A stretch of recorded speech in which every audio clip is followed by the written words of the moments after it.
Hi everyone, welcome to our channel 40 days of Sindh के 28 episode में आज आपका स्वागत है। अगर आप सिंधी हैं और सिंधी संगीत के शौकीन हैं तो आपने एक गाना जरूर सुना होगा, हो जमालो।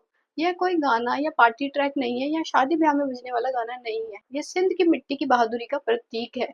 जब ब्रिटिश इंजीनियर्स ने एक लॉरेंस ब्रिज बनाया जो रोहिणी और सक्कर को जोड़ता था, जिसके ऊपर से ट्रेन गुजरने वाली थी, तो क्योंकि सिंध की उफनती हुई नदी पर से उस पुल पर से ट्रेन को गुजारना कोई आसान बात नहीं थी। तब सिंध के जाबाज शेर ने जमाल शीदी ने इस चुनौती को स्वीकार किया और सिंध के गौरव के लिए सबसे पहली बार उस पुल पर से ट्रेन को दौड़ाया।